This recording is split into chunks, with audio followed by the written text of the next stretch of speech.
So, when did you start with state police? What year? I actually attended the academy and started in October '77 Okay. and graduated in at the very end of '77, December of '77. So I was commissioned January 1, '78. And where did you go from there? I was actually stationed in Pecos, Santa Fe District. That was my first duty station. Kind of funny, but I remember.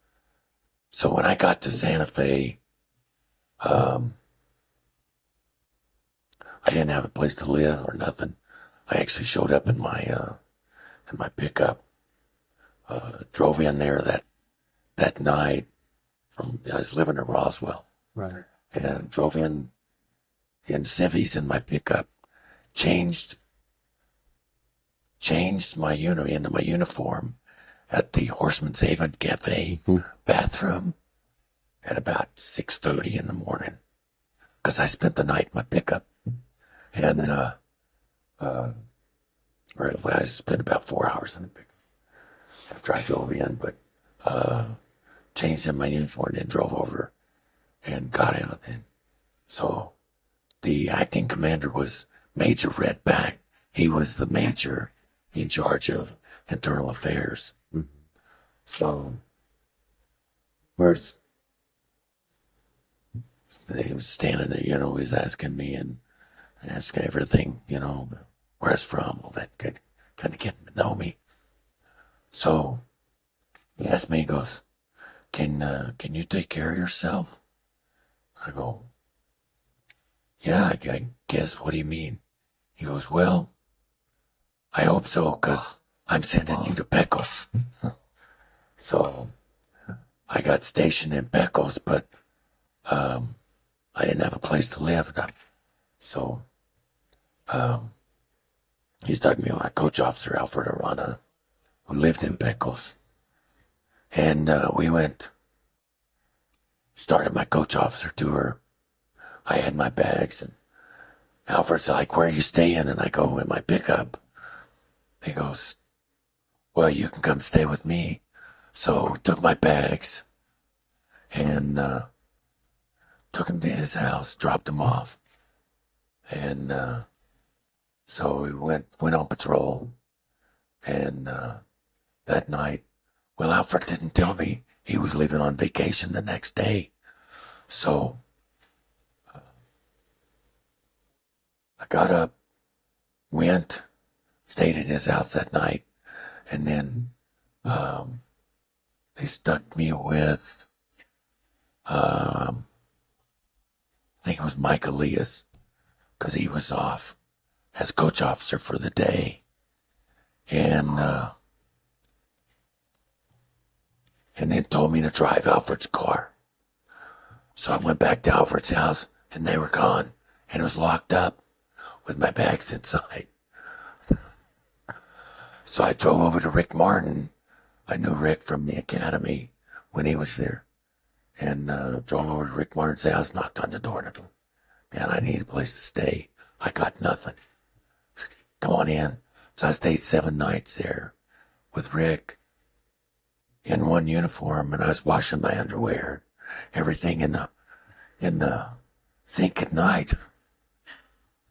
So finally Alfred came back, and I got my stuff. And by then I figured out and bought a used mobile home at RV park. Went over there and stayed, no furniture. And then the following week, slept on the floor in a sleeping bag. No, that Rick lent me. And then that's basically how I got started. It's a old school state police. Yeah. So, did you do your 2 years, your whole? I did 5 years less 2 months in Santa Fe District in Pecos. Okay. Mainly assigned to Pecos. I lived there. Found a free mobile home spot out at El Dorado, and I actually got to move my mobile home out there about 4 months on, because the mobile home park charged me, I want to say it's like $102 a month. And my take home pay was about, I want to say about $237 no, for the whole month. I mean, it wasn't much. So that ate up half my pay. So I had to find a place to live. So I found that place. We went out there, got it set up, and that's where I spent the remainder of my time living there, which, thank God I had it, because it was paycheck to paycheck and then some. I shot, because back then you could not have outside employment. I mean, Period. We were general hours, so there was no outside employment because you were on call 24/7. And then Alfred had transferred out, so I wound up working the East Patrol shit by myself for, I don't know, it would seem like about a year and a half before we got anybody in. And so it was general hours. So did that go all the way out to Klein's Corners? I came down to White Lakes on 285, so which is north of Klein's Corners, and then all the way to Ro Mesa. Well, I'm sorry, to the San Juan San Jose exit, which is basically where the Pecos River is, and then everything north and everything south, all of Ro Mesa country, all the way back over to the Santa Fe, halfway up to the state pen, and then all of that, what we call the East Patrol. So did you, Glorietta. how long were you on before you tested for the team? I was on 2 years. 2 years? Actually, my introduction to the team was, in February 2nd, the 80 pin riot happened. The penitentiary riot. Right. So myself and Rick Martin was like the first 2 officers out there. And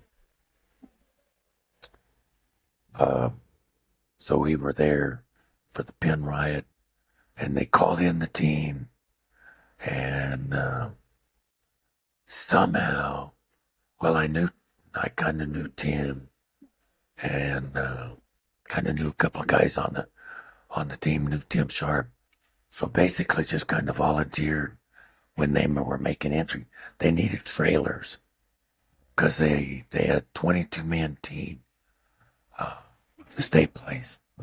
And I want to say they used the Santa Fe PD team, which they didn't know shit from Shinola. This was 79? No, this was 80. 80. Yeah, February of 80. So I just jumped in with those guys and started running trailers as we made entry throughout the pen. This was Sunday afternoon, about 3 o'clock, I think. We finally made entry into the pen. And, cause I showed up at the pen at, I want to say about 10 after 2, 0200. And, I got the call. I was at the district office dropping off paperwork, and I actually picked up the call, and some girl goes, "We're at the state pen and they're rioting and they've got the whole pen." And I'm like, "Who is this?" And she was a female guard at the annex, which was located on the northern part of the penitentiary grounds. It's where the women stayed. And I couldn't believe it. It's like, "Who are you?" And then, so she finally convinced me, and I go, "They got the whole thing." "Yeah, they've got the entire pen. They're rioting." And I said, okay. So I give the call over to dispatch. And I told him, I said, call the sergeant and everybody else out. So you took the first call for that. I took the first call, yeah, the penitent, yeah. And I said, I'm headed south to the pen. And so they started calling out everybody. Of course, it took a while. But what was so funny is I drove down there, of course, 33, pull in to the main gate, pull right up. And I mean, it was crickets, crickets, crickets, crickets, crickets. I mean, I'm like, this is all bullshit. There's nothing going on here. So I pulled up to the main tower, shined my light at the tower. Couldn't see in because it's all blacked out. Right. Nobody came out to meet me. Nobody met me. I mean, You couldn't even get in the gate at this point. well, I mean, I went up to the inner, from the Pitus, the double fence in was all locked. But there was nothing. I mean, there was no evidence of riot, no evidence of nothing. So I'm like, what the hell? This is all bullshit. After about 15 minutes, some pickup come around the north end. Drove up and it was a penitentiary pickup. And it was some damn captain. And he got out. Then they got out and I go, I was told that they're rioting. He goes, oh yeah, they've got the whole pen. And I said, who? He goes, the inmates. He said, I need you to go around back and wait. And I says, well, is that the only road back? He said, yeah. And I says, can you get out back there? And he goes, no, you have to come back around through here. And I said, well, can the inmates get out? He goes, oh yeah, if they want. And so I said, well, how many are there? 1,250 something. And I'm like, and they can all get out. And he goes, oh yeah, if they want. I said, I'll just stay here and watch. I said, because they can come out those gates, right? And he goes, oh yeah. I said, I'll just stay here. So And you all were still carrying revolvers back then. Oh yeah. Well, no, revolvers, the department has, yeah, Model 19s. And of course the 870. Right. But I had bought my own Mini 14 223. Right. And I had 3 mags. I had a 20 round and 2 30 round mags. And the 2 30 round mags I bought in addition to the 20 round that came with it. So I had, 60, I had 80 something rounds, period, loaded in 3 mags for the Mini 14. And then I had a 5-shot 870. And then I had a butt cuff with 5 rounds. And then I had a belt bandolier with some with 25 rounds. And then I had my 12 round loop load. We weren't allowed to carry speed loaders back then. So I turned my car around, headed out the main gate, and I'm thinking, okay, if they come out, I can shoot. I probably can dump my mags in probably less than a minute. 80 rounds, because I figured, 1,200 inmates come piling out, they'll knock down this fence, come over. I got maybe a minute and a half of fire before they come over the top. And then by then, I would be empty with my Mini 14 and my shotgun. And I figured I'll just save my pistol for shooting them off the car as I'm driving out. And that was my That was plan. your plan. Hasty plan, right? Yeah, that was my plan. So, after about an hour and change, I think, I'd call Bob Ortiz. He was a criminal. He was a criminal agent. He was a criminal agent, and he showed up, and a few other guys started showing up. Sergeant showed up, and I mean, there was only like 6 or 8 of us till about daybreak. Bury it, you know, and then finally some other people started showing up. Did any Albuquerque inmates guys poke their heads out or anything at all? It was funny, they didn't, you know, and we were like, couldn't understand why, you know, because, oh yeah, I mean, yeah, and there really wasn't till we knew later on kind of what the ins and outs of what was going on the interior. So we got that, and so by probably 9 or 10 o'clock, there was probably 25 or 30 officers there, maybe. And they were from Espanola, Albuquerque, and Las Vegas, come up from Santa Rosa, Moriarty, you know, just all the real close in officers were shipped up, and then they were just leaving one guy in the districts to run calls, and everybody else was like up there, you know, so we were kind of getting perimeter on the damn thing set up. Yeah. They were probably getting perimeter on the things. And so the team guys started showing up. Well, let me see, there was a couple of guys at Albuquerque. Guys at Espanola, the team guys, some of the northern guys, they were showing up anyway, because it was, back then it was north-south team. The 11 north, 11 south. And so those guys started showing up, and they were getting geared up, but they still, you know, the plan, there was still no plan, because they had, like, I don't know, 12 or 14 guards unaccounted for as hostages. So they were trying to, you know, negotiate with those guys, you know, and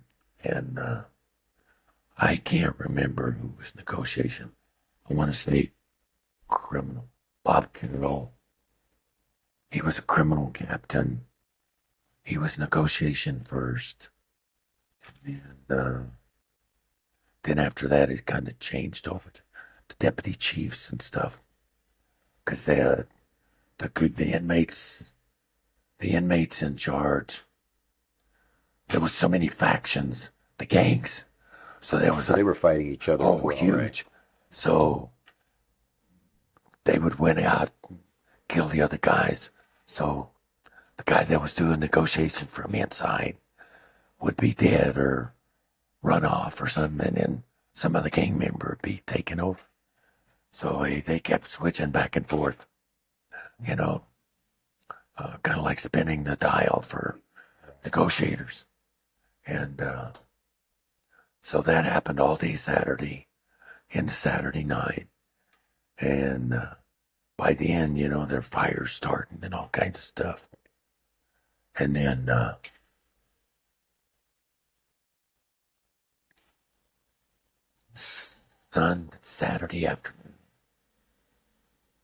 Saturday afternoon, 10 or 11 or no, 1 or 2 o'clock. It was funny, but the inmates started tunneling out of the concrete walls using bed springs and pieces. It took them about 12 hours, chip holes through the walls, about that thick. Where they could crawl through it. And start escorting people out. And these were inmates, But these were actually inmates that didn't want any part of the riot. So they were trying to escape the riot, and they were trying to get out. So they were kind of coming out into the main yard, you know. So we were lining them up against the fence, you know, on the inside, telling them, stay right there, don't do anything, just keep your ass on the ground, you know. Do not try to come over the fence. If you do, we'll shoot you. You know, if you start up the fence, we're going to shoot you. Period. And it wasn't very long. We had about 80 to 100 out there. And then we was watching those guys. And then they were starting to bring wounded out, inmates out, wounded or dead, and stuff. So, anyway, all through the night, we was just perimeter. And the team was just basically on hold, waiting. They were getting their plans, studying everything I could figure out, studying the diagram of the penitentiary and stuff.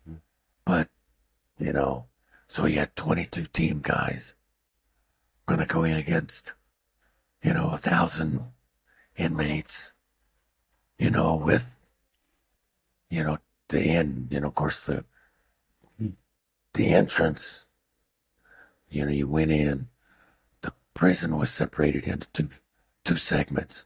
You basically had the south and then the north, controlled by two separate gates and the control center.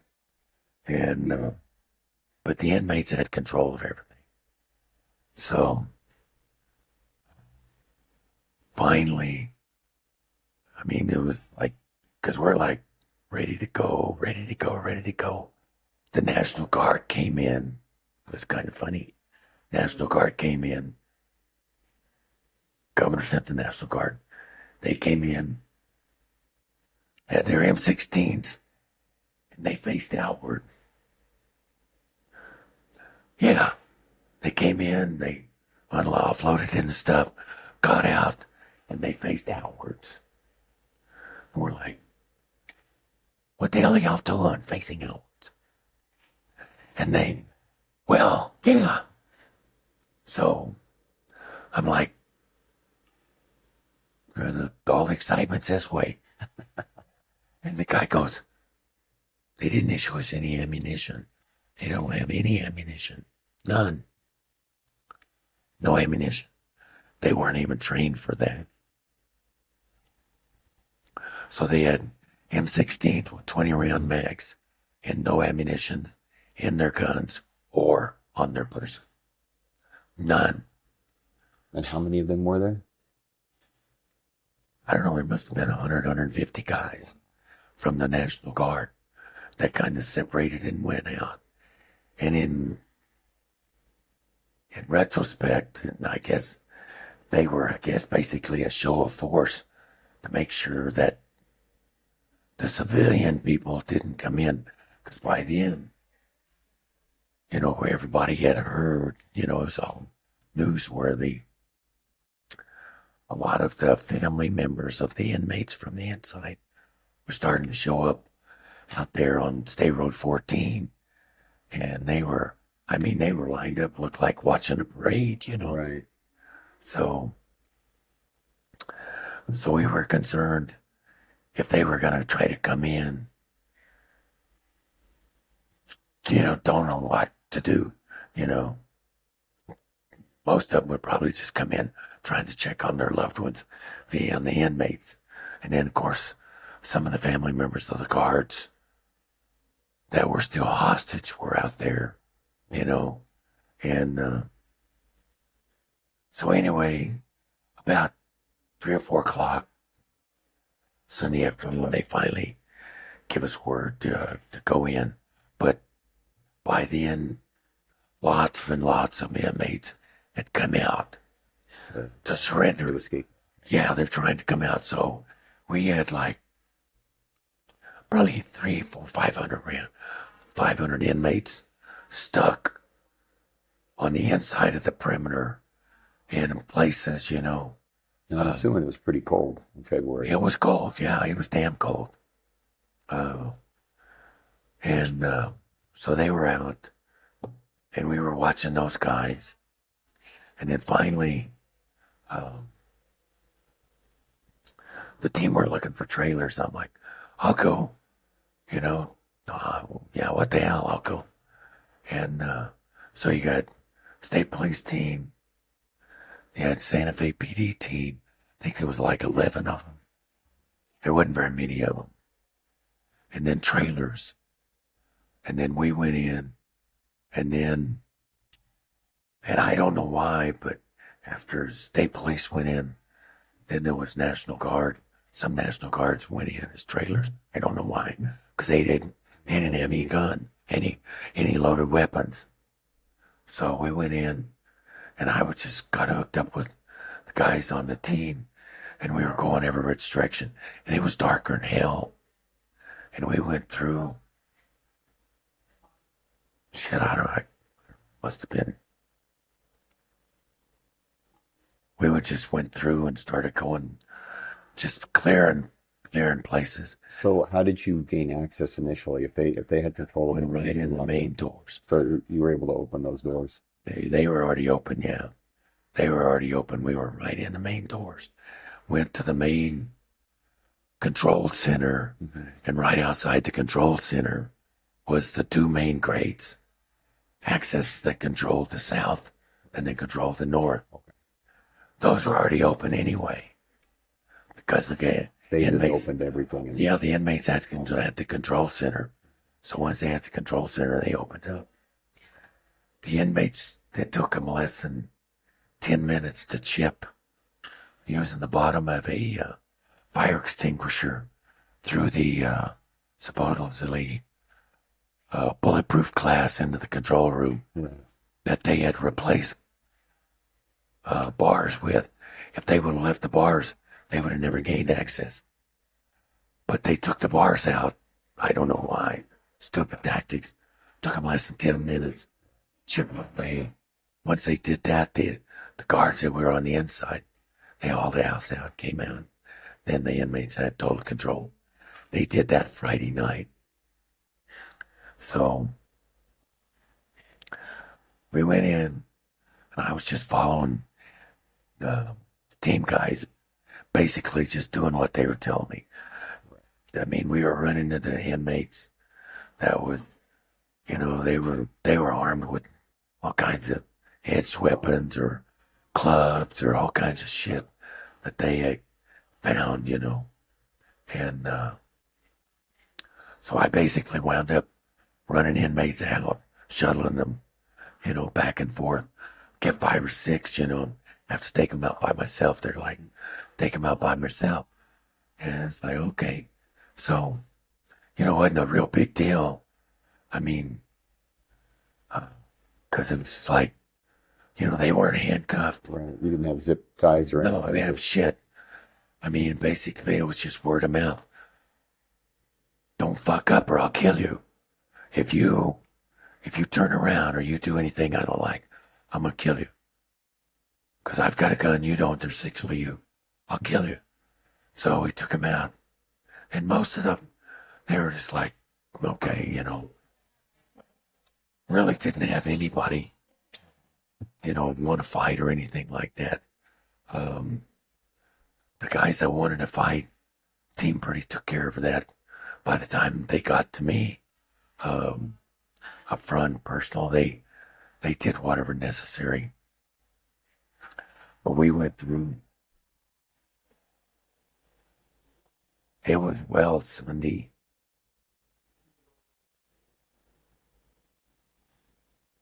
It was late Sunday evening by the time, no, I'm sorry, late Monday evening by the time I got out of there and kind of went and finally take a break. I mean, it was like 24 hours plus. Just keep going. Oh, yeah. And it was like, because we were starving pilgrims. I mean, we had squat to eat. and you know, basically drink and stuff. Of course, I was running my canteens that I had in my unit, but by the time we'd run out, they stood the teams down. We were all just throttled, and my uniform, because we went through part of the penitentiary was flooded, so we was in just like pocket deep water, and so my boots were trashed, my uniform was trashed. So I called the district, had my wife bring a new uniform to the district. Somebody had brought my uniform out. I got to change uniforms because my uniform was trashed. There was like oil and blood and everything in it. And got to change, so I slipped in my unit. Anybody that was running, because they were running back and forth with ambulances to the hospital, and the guys was bringing food. They would stop like at the Burger King or wherever and bringing sandwiches out. And it was great because nobody had any money. So the fast food joints was just giving us crap, burgers and stuff out. And we were eating, just whatever we could, And it's kind of funny with the damn, on Sunday afternoon, the annex where the women were, they were starting to evacuate those women because they had to do something with a bunch of inmates. So they wanted to get the women out of there. They had kitchen facilities, and they were starting to make, the inmates were making sandwiches for the cops. And it's like, I am not eating that crap. It's like, no, I'm not eating that. The inmates are making, no. Call me crazy. Yeah, I'm not eating that. So, anyway, then after a couple of days of doing that, so the team, Santa Fe PD, they sent them back because they were pretty much useless. They didn't know squat. And so it was just a 22-man team. So now they were using the team to go in and extricate, finish, well, basically do a double clearance, secondary clearance of the inmate of the pen. So I was helping those guys do that. They're like, come on. So from then on, I worked with those guys. I want to say I just stayed with those guys. George Riveri, who was running the sergeant. He was District 1 sergeant, my supervisor. He just said, stay with them, keep doing that. Because actually Bill Halter, he was a team leader and went to MJ Payne, who was the team commander. He said, look, just let him have me. So myself, and they used Rick Martin a lot, used us as trailers. So we got to go and do that. That's basically how I got introduced to the team, That's a heck of an introduction for a first call out. Clearing. It was so funny because I'm not kidding you. It's funny, but 2 weeks after we thought, all right, it's cleared. 2 weeks after this, inmates were still coming out, going, I give up. I'm starving to death. They were hid in some freaking hiding hole, someplace. And these were probably still the inmates that wanted to escape. Oh, yeah. Wanted no Yeah, further. they were. I mean, so, I think we had 700 inmates in the ball field, kind of on the west side of the facility. The baseball field, Right. it was still enclosed, but it was kind of a containment area, baseball. Right. You had baseball field containment, and then everything else. There was 700 inmates in there. Holy smokes. Yeah, and then of course there was, I mean, there was inmates. I can't tell you how many inmates that was beat, pummeled, stabbed that actually were survived. They were shipped to the hospital, and I mean, you couldn't even recognize them. I mean, even the guards that they brought out, the ones that they had, the only way they could recognize them was dental records. Wow. And they survived. They were beat so bad. I mean, you couldn't, I don't know how they survived. They were beat so bad. I mean, pummeled, bad. But anyway, at the end of all of this stuff, we did a lot of work with, I got to work a lot. I mean, just constant working with the team, mainly Bill Holder, the South team, Tim Sharp, Ken Waller, Robbie Kuhn, and was just hooked up with those guys because they were one team, and then, so I just basically got assigned to those guys and helped do that. And so at the end of all of this stuff, 2 guys were leaving the team, was resigning from the department. And so Bill Holder asked me if I was interested in becoming a team member. And I said, I'd love to. What's the process? He goes, go talk to that man over there, MJ Payne. He's like, go and talk to him. I'd like to become fill your role. Well, okay, I like the way you worked. He goes, give me about 30 minutes. Let me see. He went around to all the team members, asked them about me. They said, yeah, that was the process. That was, wow. So the team at that point had only been around for what, 4 years?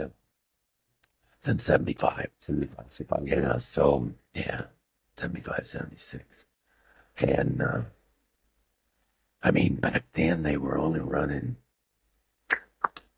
the North team might have been running, they were probably running 3-4 missions a year. Other than the penitentiary riots. And then, so, when those guys left, this was in February, so basically the team commander says, you're on, says, I'll get the letter to the chief, have you assigned. And so, shoot, I really didn't get the letter from the chief till like October of 1980. Okay. But I had already went on 2 training missions, 2 training sessions with the team. So, they said, no, you're on. So basically I was on from the end of February to the end of 2000. So then, of course, it was funny, but I was stationed in Santa Fe working pickles.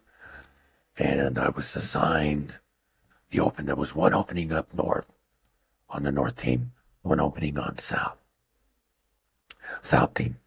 So, because I'd worked with the South guys more, they took me south, even though I was stationed in the north.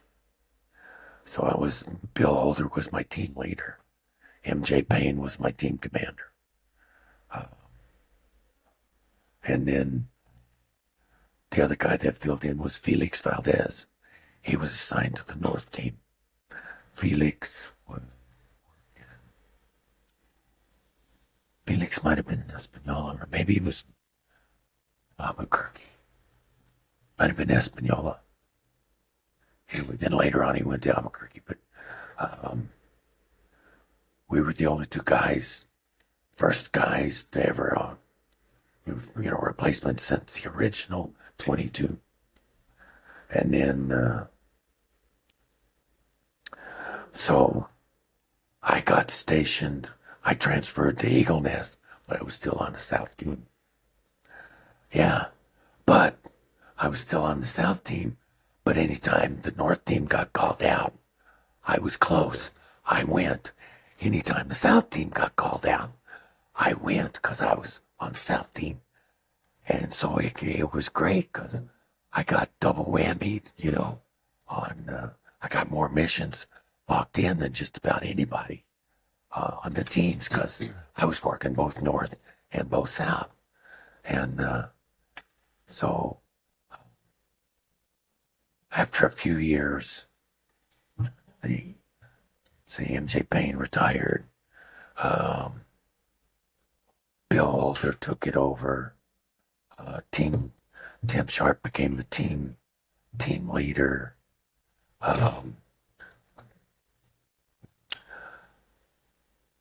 Bill Holder became the team commander on the South team. Anyway, he was the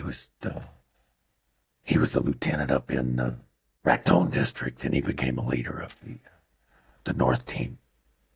And so whenever and I was still on the South team. So, but I was stationed in Eagle Nest. So same thing. Anytime the North team got called out, I went. Anytime the South team got called out, I went. So anyway, I was loving it because I was, doing double duty and working the missions. And then it was a nice time to be a newcomer on the team after the 80 riots because the state police, the team got funded really well then for about the next 3 years. So we were doing 4 training sessions a year, 4 week-long training sessions a year, which was, it was super. And we were doing it all out at the base and and down south a lot down in Alamogordo, Holloman and White Sands, and then Roswell. And we were doing a lot of training, a lot of training. So in Albuquerque. when you first got on, equipment wise, were they already running the AC556, or was it just whatever you showed? Well, actually, the equipment that we were running, they had just bought. This was Artechi's doing. Mini 14s, automatic, fully automatic, selector switch. Right. Yeah, Mini 14s. We had 2 of them. We had one police model and then one, the K Mini, which had a folding stock. So they issued us 2. Supposedly that was the entry gun. They sucked. A lot of malfunctions. Just hard to work. No, mine actually. Of course, I kept my equipment good and clean. I shot mine because I hunted coyotes a lot. That's how I supplemented my income on the state police. Wintertime is shooting coyotes. Well, coyotes back then was bringing anywhere from 125 to $140 a pelt. So you were making way more. Oh, I doubled my income from November, December, January, and February. I doubled my income shooting coyotes. Shot coyotes fox, bobcats, badgers. Yeah, mainly those. In those 4 months, I doubled my state police income. Because cats, I was getting anywhere from 450 to 700 for a cat. Oh yeah, the fur market was great. So, I mean, it was a great time because I was general hours. So I would I would get out on calls and then I would work back. I'd find a coyote on the road, a roadkill. If it wasn't busted up, I'd skin it. I'd skin it, yeah, sell it, sew it up. And that's how I made money. But when I got on the team, they shoot the Mini 14 that came Mini, still running the revolver and the 870. And so, because I was a good shot, they assigned me as a sniper. And so it was I think it was a confiscated Remington 700. Is that the one that Kevin McPherson had in the armory for so many years? Yeah, it was confiscated Remington 700. Well, that damn gun, I think at best shot 2.5 minutes, and it was a hot 6. And it shot 2.5 minute group. And hell, my 270 with my loads, I think shot a minute and a quarter. Minute and a quarter. And so I already had authorization. Back then you could write a letter to get approval. So my 270 was approved for me to carry on duty and use.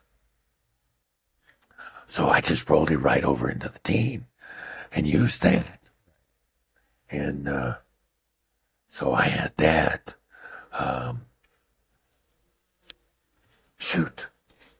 In 19... Anyway, there was another uprising.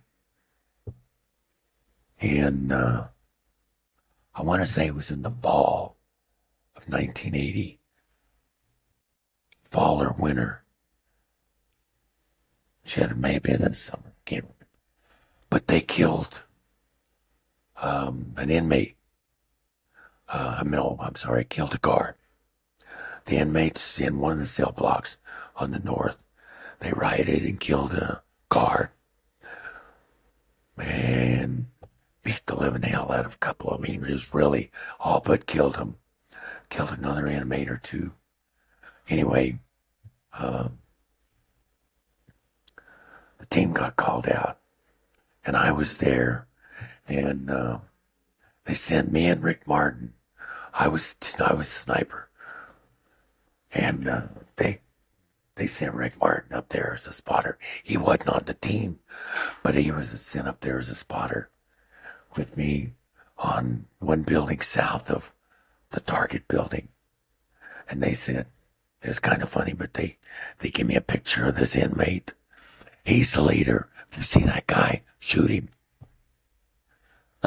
Okay. Yeah. I mean, I'm like,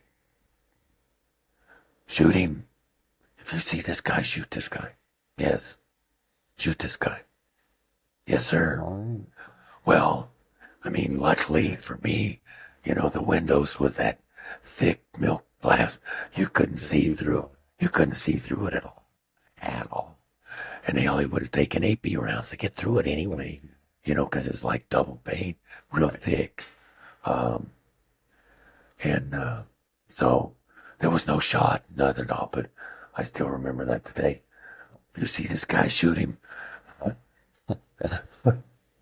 It's What can you say? yes, sir. It's like, okay. So, anyway, so we got the word. It was kind of funny, but we got the word. we went in, and I can't remember how many of us we went in, but I was the only one or two team other guys, me and Alvarado. We went in, we took these inmates, and we marched them downstairs, cuffed them, marched them downstairs, and we were in the main administration building, standing there, and I was standing there guarding them. Of course, this guy had killed one of the guards, you know, and he was mad dogging me, and I was mad dogging him. The guy goes, "You want to kill me, don't you?" And I go, "Oh, in the worst way." I said, "So don't fuck up or I'll kill you. You know, guys, we're in close proximity. No. I've seen what you can do. I won't hesitate." So he complained. He complained that I threatened to kill him.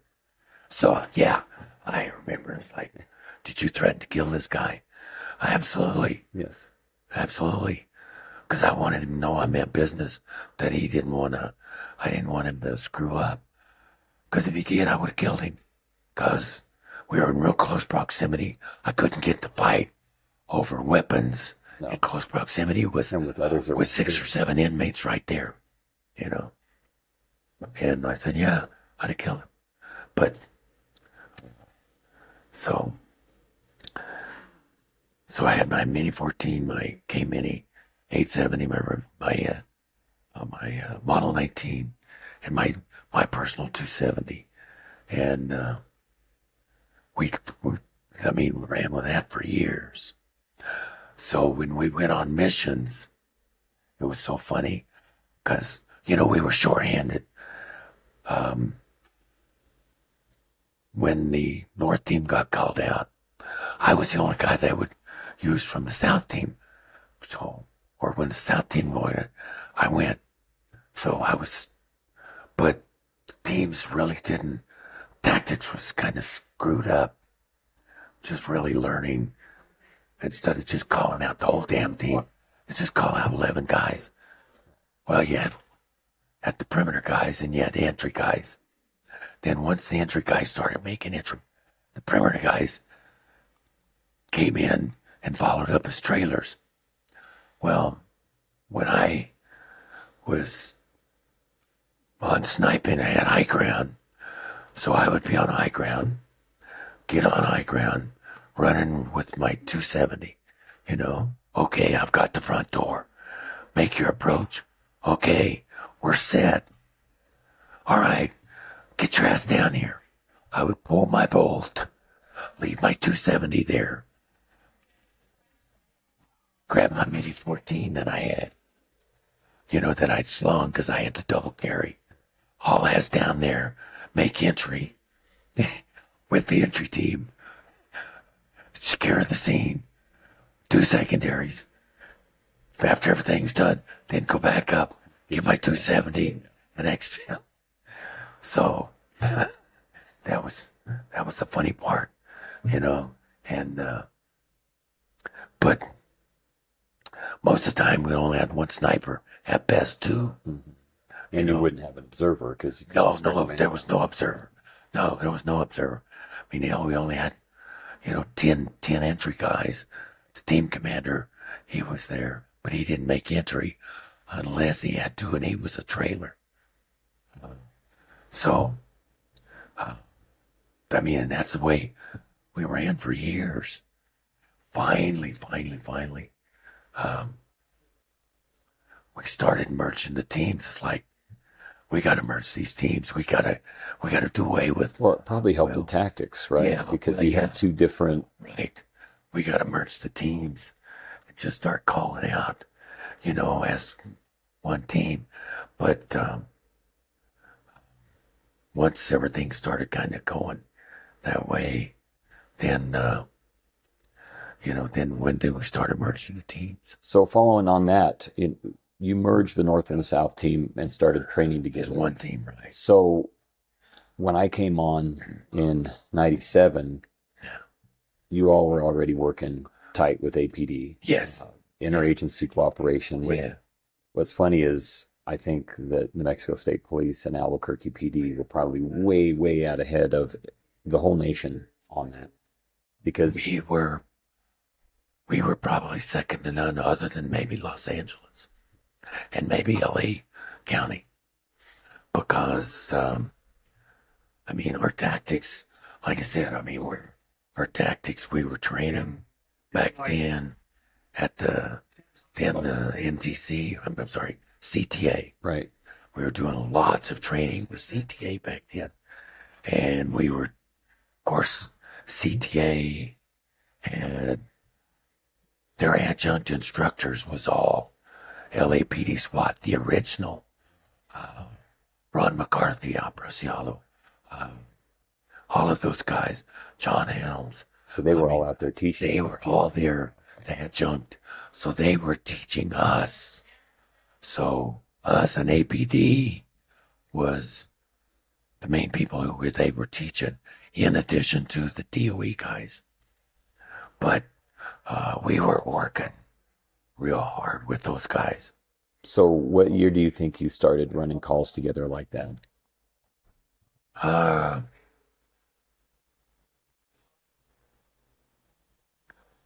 I became a team commander in 91. So the overall team commander. So I was then stationed in Moriarty. I was a sergeant in Moriarty then. So I knew all the EPD guys very, very close. I knew all those guys.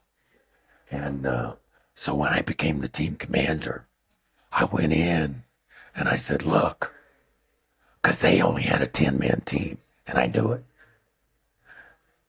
Then we had 16. That included me on the team, because our funding, we just didn't have the funding to actually train to equip and train anybody else. We could have equipped them, but we couldn't have trained them up, because then we were only getting maybe two training sessions a year. 1 week in the first half, 1 week in the second half. Then we would luck out and get some special training at the CTA with 1 or 2 guys to the SRTs out there, which is what we took advantage of. Maybe the district could send 2 or 3 maybe guys, but from the team, give 1 guy from here, 1 guy from there, 1 guy from here, 1 guy from there. Right. And send them to the SRTs. Back then, the SWATs, basically at SRT-1 was a basic SWAT. SRT-2 was a little more advanced than SRT-3. And that was the one that was the month-long, 5 weeks actually, where you went in, you did physical training, but you had to have 1 and 2 to qualify to get into 3. And, you had to do the PT standards, plus you had to come in and shoot. You had to shoot their 90% qual gold. Right at the beginning. Right at the beginning, day 1. Show up, shoot this qual. You get 2 chances, and or not. If you fail once, you get a second chance immediately. If you fail that, you're out of the class. Done. Then that was just the entrance qual. Then you had to do the whole course. You had to do that. You had to make that qual. You had to constantly go through the physical training, and if you dropped out, you were out. And then you had to do the house qual. That was the final qual. But you always had to shoot anytime they had a qual. You had to do 90% or better. Of course, our team standards was 93. Right. So it was funny because I remember when I qualled on day 1, I shot at 90. Shot at 91.3. Shot at 91.3, and of course, I screwed the pooch, because most of the time my quals was, I think the lowest I've ever qualled Prior to that was like 96, and that's on a bad day. So most of my quals was 98, 99, if not a solid 200. And and so um, it was funny, but uh, Larry Mudgett was one of the LAPD instructors, and he said, "All right, you passed." And I said, "I shot like shit." He said, "Yeah, you shot a 91.3. He said, "You passed. You did good."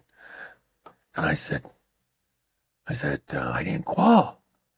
He said, "Yes, you did. You got to shoot 90." I said, "No, our qual is 93." He said, "If you fail on your second attempt below a 90, you're out of the class." I go, "I won't fail." So I shot it like a 98.6 or something. He comes by and he goes, "That's what I like to see." He goes, "So I kind of earned kudos from him because he's like, he said, I'd never seen anybody do that before." But let me see, it was me, Leo Martinez, Ken Waller, I think Glenn Huber was attending that class, you know, and we was all running the class, and of course they'd all qualified their first time above 93, so they're like, so I had to shoot a second qual, and I said, well, I made the qual, but I didn't qual 93 and above, so I'm shooting again. So went out, did that. So anyway, we went did all that, and that was in I want to say 84. No, I'm sorry.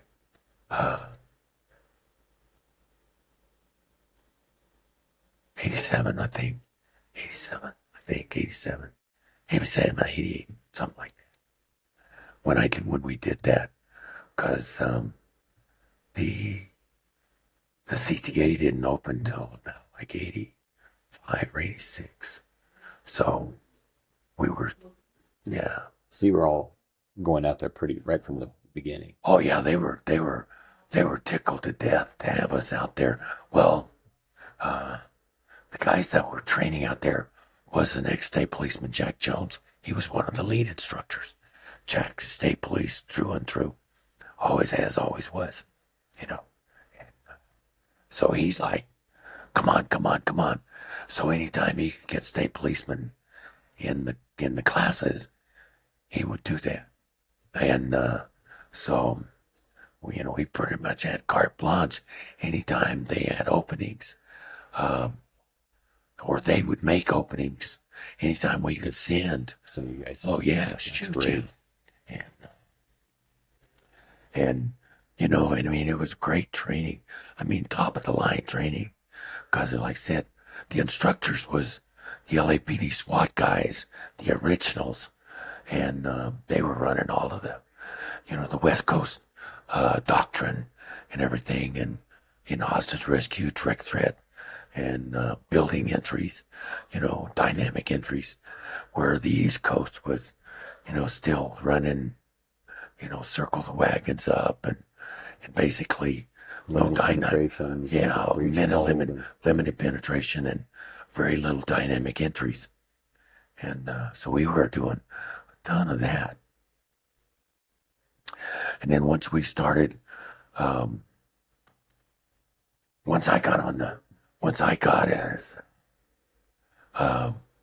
team commander, and then I was stationed in Albuquerque.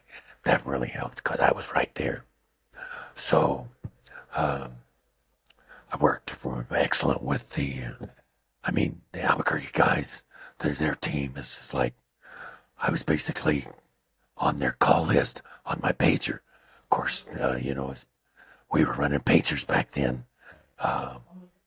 So I was on their call list, and I was a lieutenant, so I didn't have to worry about overtime and all that crap. So they would call me up as supplemental and go. And then we had a couple other guys that was local, and Umperovich. Shoot, I'm trying to think. Mike Rowe was there for a Mike while. Rowe, yeah. He wasn't on the team very long.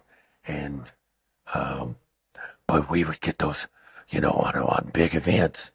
I'd get those guys involved because they were close, didn't require per diem.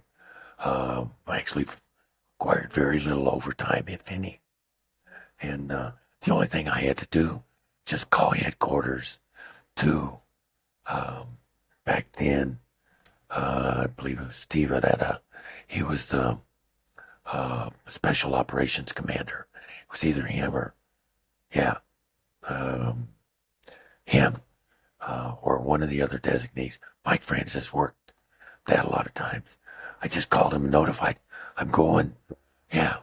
And, but I was the operational lieutenant anyway in the district.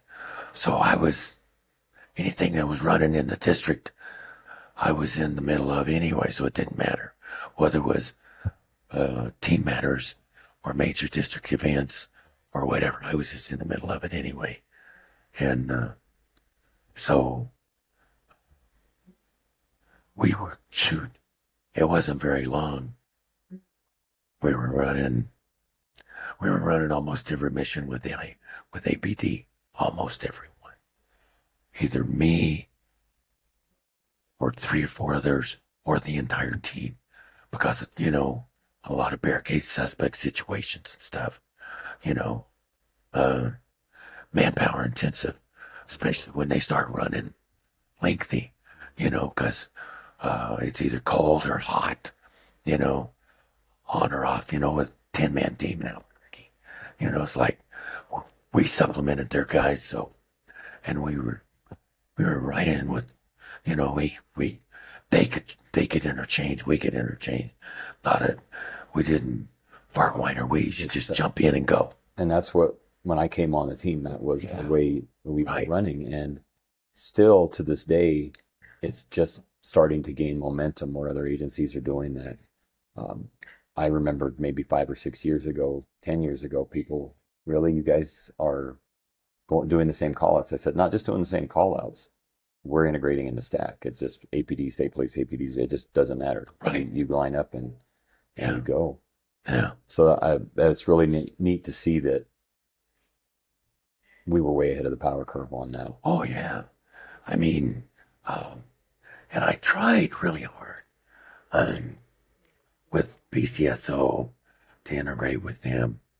And, but they just really didn't want to all that much. And I'm not really sure why. I think it was basically personality issues between their commander. He didn't want to relinquish the spotlight, so to speak. Of course, I mean, it didn't matter. I was a lieutenant and even team commander on the state police. When I went to their team, I was just a grunt. The guys. You're the team leader. Tell me what to do. I'm the grunt. Rank didn't matter, Which is sometimes really nice to be able to do. You bet your butt it was. I'm just a grunt. And so they didn't like that. And plus we worked so well with APD. And then there was, they shot a shit ton of dogs. BCSO did. I mean, they would show up and then, if there was dogs in the damn neighborhood, they'd shoot them. It seemed like, they would, if there was dogs at the location, they would shoot them, regardless if the dogs were aggressive or not. It seemed like, it's like, what the hell you shoot the dogs for? They were trying to go the other way. It's like, let them go. Yeah. I mean, I don't ever remember ever shooting a dog in any of our missions, ever. I mean, either flash diversionary devices took care of the issue. Fire extinguishers. Fire extinguishers worked very well. Or the fact that we came in with 8 or 10 guys, Right. big wolf pack against 1 or 2 dogs, and they're going the other way. They're going the other way anyway. They understand. Right. So, So kind of switching gears on you a little bit. We talked about gear before. The logo, it's real simple. The badge with the lightning bolts. Any idea where that came from? Who thought of it? Designed it? yeah. Actually, so the we was looking at logos from like LAPD SWAT, Albuquerque Police, some of those logos. Pretty much all those logos was, an eagle or a lightning bolt, something like that. Right. Of course, our team is like, we got to be a cut above. And that's the reason why our standards were always a little bit higher, especially on the shooting. Everybody else's teams, even LAPD's, was 90%. And we was like, no, 93. Gotta have 93. We don't want no A minus, shooters. We want Right. A's or A pluses, no A minus. And so got above, and we started looking. It's like, all right, and it was, actually, we had the SP badge, and then I thought, I came up with the idea of a lightning bolt through the SP badge. And Tim Sharp come up and he says, well, let's cross them and do that. So it's basically between me and Tim and a lot of the other guys, it's like, we kind of sketched it out, no eagle, nothing like that. And that's where the Shoot Your Damn badge came up. I lost my first one that was issued to me Oh, really? by you. Yeah. I had it for 14 years. Yeah. I had it 16 years on the team. Yeah. And we went to help district guys work a homecoming football game at the Aggie Stadium. And I get in a fight with this great big Yeah. kid, and it got caught in his sweater, disappeared, didn't even know it Yeah. until afterwards. And one of the young guys comes up, he says, hey, Sarge, where's your Yeah. thing? And I'm like, I'm not looking down. I know you're messing with me. Yeah. He goes, no, seriously, it's gone. So sure enough, it was gone. We went back and looked and never could find it. My original's in that room in a shadow box. That's awesome. That's Yeah. fantastic. So Yeah, I was pretty disappointed, Yeah. but Yeah. I was able to Actually, get I was lucky I never lost it. Of course, I was pretty protective, I mean, I can remember getting it jerked off in some fights, but always finding it, and stuff like that. Things like that. But it's original. And So have you been in touch with the team at all much lately, or been around them, seeing some of the equipment they have? existing, Mm-hmm. just what I see up and down the road. No, I haven't. Of course, with COVID, that's kind of when I got Everything diagnosed. is kind of, Well, I mean, I got diagnosed with cancer during the year of COVID, so everything shut down. So I've been fighting that, dealing with that. And then, so I, didn't, I mean, I've seen them out, seen some of the guys out and about at restaurants and stuff. And, some of the,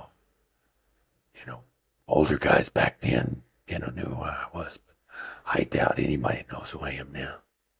well, they're going to know pretty soon. So what year did you retire? Into 2000. 2000? Yeah, the end of 2000. Yeah. Right before the whole 9/11. Yeah, well, I was gonna leave at the beginning of 2000. And, but I was still a team commander. I'm like, I'm gonna stay that Y2K crap, Right. where the country was supposed to collapse and all the Right. crap. I like, well, I'm gonna stick around for that. I'm not gonna miss out on that. That turned out to be a big nothing. Yeah, if things go to crap, so I stuck around for that. Then it was nothing. So I retired at the end of 2000. And then, but I was on the team 20 years. So the only other one that I know of was Waller that outlasted and 24 years, I You think. did 24? 24 years Wow. on the team. I only did 18. Yeah. And I'm trying to, this is the beginning of this journey. 'Cause I want to start compiling information, and then I'll pass it on to the current commanders and let them go. Yeah. But I'll go ahead and I'll wrap this up for this time around. But I'd sure love to get together with you again and do this, even if it's over the phone. But Anytime. Yeah. I'm coming back out. Anytime. It's really great to see you. One. Oh, it's super to see you. And once we can get out, start doing some shooting again too, I think that'd be great. Yeah. Yeah. Well, I shoot, but it's right. Everything's on a bench, and my legs kind of in this shape. I gotta muddle my way out to a bench and flop my ass on a bench and sit down and shoot. But at least I can get out and shoot. It's still fun. Yeah.